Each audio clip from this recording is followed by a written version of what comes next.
तो दोस्तों आज की कहानी की शुरुआत होते हुए हमें रिचर्ड नाम के एक आदमी को दिखाया जाता है। यहाँ पर हम देख पाते हैं कि रिचर्ड इस वक्त अपने डॉक्टर के पास बैठा हुआ है। यहाँ पर उसका डॉक्टर उसे बताता है कि उसे लंग्स कैंसर हो चुका है। इसके साथ साथ वो डॉक्टर बताता है कि उसकी जिंदगी बस 6 महीनों की मेहमान है। हम जान पाते हैं कि रिचर्ड एक कॉलेज में लिटरेचर प्रोफेसर होता है और अब जब रिचर्ड को पता चलता है कि वो एक इतनी गंभीर बीमारी से गुजर रहा है तो वो काफी ज्यादा उदास हो जाता है और डिप्रेशन में चला जाता है। अब इस वक्त हम देखते हैं कि शाम होने के बाद रिचर्ड अपनी फैमिली के साथ डिनर करने लगता है। यहाँ पर उसकी बेटी का नाम हम ओलिविया जान पाते हैं और उसकी वाइफ का नाम वेरोनिका जान पाते हैं। यहाँ उसकी बेटी ओलिविया उसे बताते हैं कि उसे लड़कों से ज्यादा लड़कियों में इंटरेस्ट है, यानी वो लेस्बियन टाइप की है। लेकिन यहाँ पर रिचर्ड को लगता है कि शायद ओलिविया अपनी टीन उम्र से गुजर रही है और इस उम्र में ये सब होना एक आम बात है, इसीलिए वो उसकी बातों को ज्यादा सीरियसली नहीं लेता। तभी ये देखने के बाद ओलिविया वहां से काफी गुस्सा होकर चली जाती है। यहाँ पर रिचर्ड अपनी वाइफ को अपनी बीमारी के बारे में बताना चाहता है। अब वो अपनी वाइफ को कुछ बता पाता इससे पहले उसकी वाइफ उसे बताती है कि मेरा तुम्हारे बॉस के साथ अफेयर चल रहा है। लेकिन रिचर्ड की नजर में उसका बॉस बहुत ही घटिया इंसान है। लेकिन यहाँ पर रिचर्ड को अपनी वाइफ की बातों से कुछ ज्यादा फर्क नहीं पड़ता, जिसके बाद वो हंसने भी लगता है। अब उसका ऐसा रवैया देखने के बाद उसकी बीवी भी उससे नाराज होकर वहां से चली जाती है। अब हम देखते हैं कि रिचर्ड डिनर टेबल पर अकेला बैठकर खाना खाता है और इस वक्त वो अपना डिसाइड करता है कि अपनी आगे की जिंदगी वो अपने हिसाब से जिएगा। अब अगली सुबह हम उसे क्लास में देखते हैं जहाँ पर वो अपने सारे स्टूडेंट्स को क्लास से बाहर कर देता है। अब रिचर्ड की ऐसी बात सुनने के बाद सारे लड़के वहां से चले जाते हैं और इस वक्त उसके क्लास में बस उतने ही बच्चे बचते हैं जिन्हें रिचर्ड के पढ़ाने का अंदाज बहुत पसंद है। अब अगले सीन में हम देखते हैं कि रिचर्ड अपने एक दोस्त पीटर से जाकर मिलता है और उसके साथ ड्रिंक करता है और वो उससे कहता है कि मुझे अगले कुछ दिनों के लिए अब छुट्टी चाहिए। लेकिन तब उसका फ्रेंड उसे बताता है कि तुम्हें अभी छुट्टी नहीं मिल सकती। तब जाकर पीटर उसे अपने लंग्स कैंसर के बारे में बताता है। ये सुनने के बाद उसके दोस्त पीटर को काफी ज्यादा दुख होता है। तब उसका दोस्त उसे कहता है कि मैं पूरी कोशिश करूंगा कि तुम्हें छुट्टी मिल ही जाए। अब अगली सीन में हम रिचर्ड को वेरोनिका के साथ देखते हैं।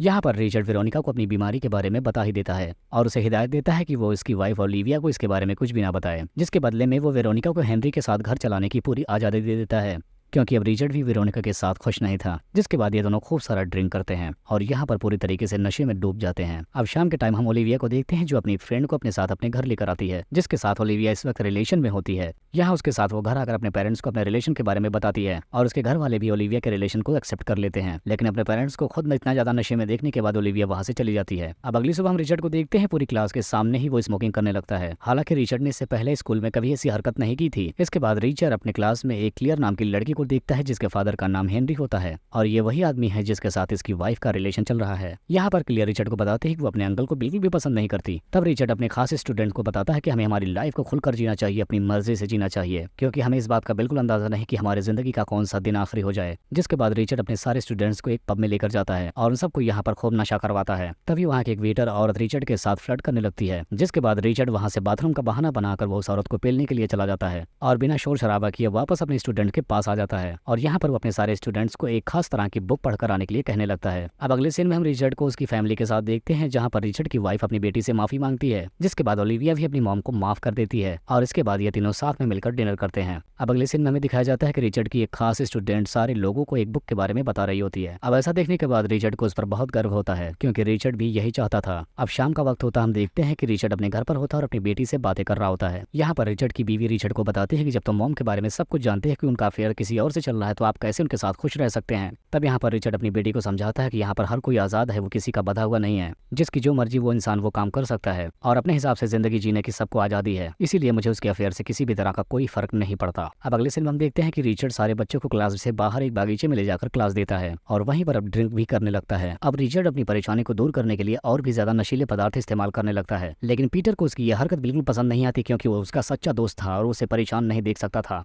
अब उसका दोस्त रिचर्ड को एक ऐसी जगह पर ले जाता है जहां पर बहुत सारे पेशेंट उसी तरह से होते हैं। ये सारे लोग एक सपोर्ट ग्रुप होते हैं जो एक दूसरे की मदद करते हैं ताकि एक दूसरे की टेंशन को कम किया जा सके। लेकिन रिचर्ड इस ग्रुप को ज्वाइन करने से इनकार कर देता है और बल्कि रिचर्ड उन्हें एडवाइस देता है कि वो भी अपनी जिंदगी बची हुई हंसी खुशी से बिताएं अपनों के साथ। और इतना कहकर रिचर्ड वहां से चला जाता है और पीटर को अपने साथ लेकर एक बार में जाकर बहुत सारे ड्रिंक करता है। यहाँ पर रिचर्ड पीटर से कहता है कि वो अपनी मौत का और इंतजार नहीं कर सकता और अपनी फैमिली पर बोझ पड़ने से पहले ही वो खुदकुशी कर लेगा। ये सुनने के बाद पीटर बहुत ज्यादा इमोशनल होकर उसके गले से लग कर रोने लगता है। तभी वहाँ पर क्लियर आ जाती है, जिसे देखने के बाद पीटर अपने घर चला जाता है। लेकिन उसके दोस्त के कहने के बाद कि क्लियर बार में अकेली है तो रिचर्ड उसे संभालने के लिए वहाँ पर चला जाता है। तब यहाँ पर दोनों कुछ देर तक बातें करते हैं और यहाँ पर क्लियर रिचर्ड की बातें सुनने के बाद उसकी बातों से बहुत ज्यादा इंप्रेस्ड हो जाती है और फिर रिचर्ड को अपने साथ डांस करने के लिए कहने लगती है, जिसके बाद रिचर्ड उसके साथ डांस भी करता है। तभी यहाँ पर क्लियर रिचर्ड को किस करने वाली होती है, लेकिन इसी वक्त रिचर्ड की हालत खराब होने लगती है और उसे हॉस्पिटल में एडमिट करा दिया जाता है। जिसके बाद रिचर्ड अपने अंतिम समय के लिए हेनरी से छुट्टी मांगता है। हालांकि हेनरी पहले से छुट्टी नहीं देता, लेकिन रिचर्ड के काफी रिक्वेस्ट करने के बाद वो मान जाता है। जिसके बाद रिचर्ड अपने स्टूडेंट्स के पास आता है, जहाँ पर उसके स्टूडेंट्स उसे उसकी आखिरी स्पीच देने के लिए कहने लगते हैं। जिसके बाद रिचर्ड यहाँ पर अपनी जिंदगी के बारे में बताता है और बाकी लोगों को जिंदगी कैसे जीनी चाहिए इस बारे में भी बताता है। वो कहता है कि हमें अपनी जिंदगी खुलकर अपने हिसाब से जीनी चाहिए, हमें अपनी किसी भी ख्वाहिश को दबानी नहीं चाहिए, बल्कि हमें अपनी जिंदगी के हर एक दिन और हर एक लम्हे को अच्छे से एंजॉय करना चाहिए। जिसके बाद हम देखते हैं कि अब रिचर्ड की हालत हद से ज्यादा बिगड़ने लगती है। जिसके बाद रिचर्ड पीटर को चर्च में चलने को बोलता है तो पीटर उसे चर्च में लेकर आता है। तब यहाँ पर रिचर्ड पीटर को गले से लगाकर बहुत ज्यादा रोता है। जिसके बाद रिचर्ड अपने घर पर एक बड़ी सी पार्टी रखता है, जहाँ पर वो अपनी वाइफ और उसके हस्बैंड को भी इनवाइट करता है। तब यहाँ पर रिचर्ड सबको अपनी बीमारी के बारे में बता देता है और यहाँ पर वो कहता है कि उसकी वाइफ का किसी और के साथ अफेयर होने के बावजूद उसने उसे प्यार करना नहीं बंद किया, बल्कि वो आज भी उसे उतना ही प्यार करता है। जिसके बाद रिचर्ड अपनी वाइफ वेरोनिका के पास आता है और उसे अलविदा कहता है और वहाँ से सीधा वो अपने घर चला जाता है। घर पहुंचने के बाद रिचर्ड की बेटी भी बताती है कि उसके बॉयफ्रेंड से उसका ब्रेकअप हो गया है। तब रिचर्ड अपनी बेटी के मन को हल्का करने के लिए उसे ड्रिंक करने की सलाह देता है और इस वक्त वो अपनी बेटी को भी अपनी सच्चाई बता देता है कि वो किस बीमारी से गुजर रहा है और ज्यादा दिन नहीं जिंदा रहने वाला।